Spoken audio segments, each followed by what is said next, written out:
Mark Billy Billingham. The name itself carries weight. It speaks of strength, of resilience. But every warrior has a beginning.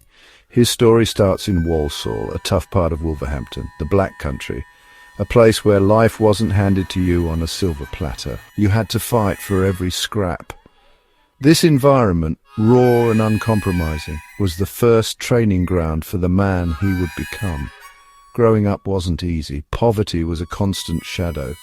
Trouble was never far away. Billy saw things that would break lesser men, but for him it was a crucible. It forged a core of steel within him. He learned to be streetwise, to read people, to understand situations quickly. These weren't lessons from a book, these were lessons learned on the streets where mistakes had real consequences. He developed a toughness, not just physical but mental, a determination to survive and then to thrive. Billy had a fire in his belly, a sense that there had to be something more. The armed forces presented an escape, a structure, a challenge, and a chance to prove himself. That spark of ambition, ignited in the tough streets of Walsall, was about to set his future ablaze.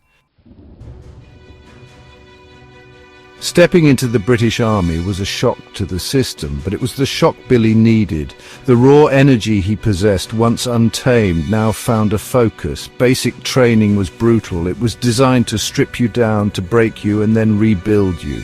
Many faltered, many quit, but Billy endured. He absorbed the discipline. He thrived on the physical demands. He learned the value of teamwork, of relying on the man next to him. His sights were set higher than just being a soldier. He aimed for the elite, the parachute regiment. Earning that maroon beret was a monumental achievement in itself. The training was relentless, pushing his body and mind to their absolute limits and then beyond. The paras were a brotherhood, a band of warriors who demanded excellence. Billy proved he belonged among them, his spirit unyielding, but even the paras were a stepping stone. The ultimate goal, whispered in hushed, reverent tones, was the Special Air Service. The call to action came swiftly. Billy, now a seasoned SAS operator, found himself deployed to the world's most dangerous trouble spots.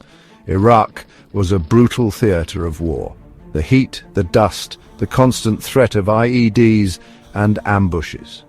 Operations were covert, often deep behind enemy lines. The margin for error was zero. Every decision carried life or death consequences. He saw action, faced down the enemy, and witnessed the devastating impact of conflict. These experiences hardened him further, sharpening his skills and his instincts. He learned to operate in the shadows, a silent professional in a deadly game. Afghanistan presented a different kind of hell. The unforgiving terrain, from towering mountains to desolate plains, was an enemy in itself. The fighting was relentless against a determined and often unseen foe. Here the bonds of brotherhood within the SAS were forged in fire. Trust in your teammates was absolute. You relied on them for your life, and they relied on you. Billy undertook numerous high-stakes missions, facing extreme danger daily. The physical toll was immense, but the psychological pressure was even greater. He saw friends injured and some who didn't make it back. The cost of service was starkly clear. Each mission added to his experience, but also to the burden he carried. The memories, the faces, the close calls, they all left their mark. It wasn't about fear, but about a deeper understanding of sacrifice, of the thin line between life and death, and the true cost of their commitment. It was a pivotal point, a heavy burden that reshaped his perspective on everything. Leaving the SAS after decades of service is a monumental shift.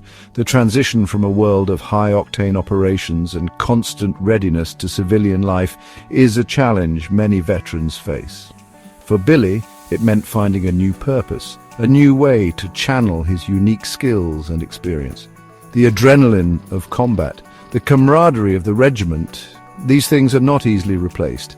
He had to navigate a new landscape, one without the clear objectives and defined enemy lines of his former life.